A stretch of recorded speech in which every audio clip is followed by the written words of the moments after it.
Good morning, I'm Chief Meteorologist Bob Harrigan with a Tropical Storm Colin update. Right now we got the latest advisory coming in. It's an intermediate advisory. Not a lot of big changes on the intermediate advisories. The next one comes in at 5 o'clock. That'll be a full-fledged advisory with possibly a new track. But right now what we're looking at is still winds at 40 miles an hour. Gusts are as high as 50, and it's moving to the north at 10. The pressure has remained the same, but that's an estimated pressure as the reconnaissance aircraft is just now getting into the system, and that data will be fed into the 5 o'clock advisory. The forecast path and track remain unchanged, as they normally don't change in the intermediate advisories. Looks like the toughest weather for us will be Monday afternoon up until Monday evening, say around 8, 9 o'clock. We'll see how that plays out, but generally the storm system is still poorly organized at this point. We can see quite a bit of deep convection, though, still developing to the east of the center. And it appears that the center, the National Hurricane Center, has it right about here, the low-level center. However, there's a mid-level circulation developing further off to the east. And so if this indeed has a low-level center attached to it or redevelops here, we're going to see much more wind and rain along the west coast of Florida. So we'll have to monitor that closely, especially in the 5 o'clock advisory. I think they may shift that whole track down a little bit to the south and east. And as far as rainfall goes, I think 3 to 6, it could be on the high end of that, 6 inches of rain, and possibly as much as 8 to 10, I think, if indeed we see the dirty side of this tropical storm. Let's show you some of the different products. This one is the radius of the tropical storm force winds. It's on the low scale that you see right there. But it does now encompass all of Sarasota and Manatee counties. This has shifted a little bit to the south and east, so I think we're more so in that cone. But as again I said, the tropical storm force winds should be on the low end at this point. And then eventually, this is at 7:30 at night, and we can still see we're in that radius of winds. But by later on in the evening tonight, we should be out of it, and the winds should abate somewhat there. Through the evening. I wanted to show you this product. This is the probability of tropical storm force winds for our area, and you can see the highest probability is to the north of us, but we're in that 50% to 60% chance in Anna Maria as well as northwest Bradenton.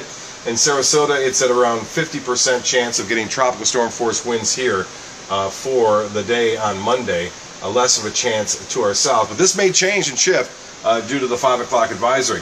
This is the wind gust speed, and you can see weak to strong as we move through time on this, again showing that we'll be in the strong wind gusts, so we could get some wind gusts up to 50 miles an hour with some of the storms that move on through. Not a sustained wind, obviously, but some of the gusts could be as high as 50 miles an hour as the storms themselves kind of push on through. And then I think this is a little overdone in terms of how long they'll be around. I think the heaviest weather will be the afternoon and evening on Monday, and then subsiding somewhat. There's a new product here. This is the power outage potential, and you'll see it'll be highest to the north of us as a result of where the track is going in. You can see that in the moderate category. For us here along the west coast, the possibility of power outages is in the moderate range for much of Charlotte, Sarasota, and Manatee counties through the afternoon. Rainfall, that's going to be a big issue. We've had a lot of rain thus far. We're still seeing some very heavy rain across parts of west central Florida, and it is training. That means showers are continuing to move over the same area repeatedly, and I think we'll see more of that action throughout the day.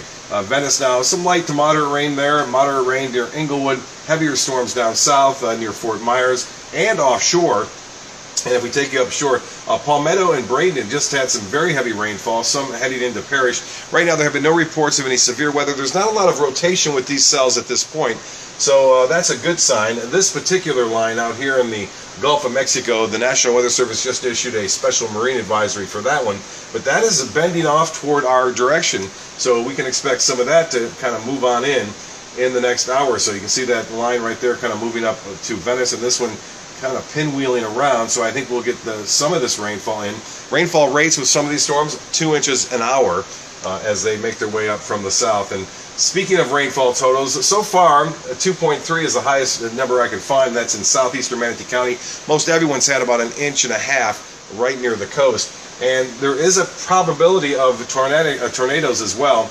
Our chances of getting hit by a tornado actually should be a little higher than that graphic showed, but nonetheless, the rainfall estimates, Venice 5.6, and again I think this number will change as a result of the storm system maybe tracking a little bit further off to the south and east in time.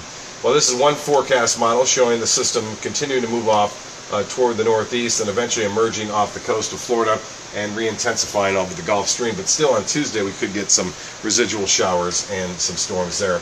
Overall, though, I think the severe threat will be for us midday Monday continuing into Monday night. 3 to 6 inches of rainfall.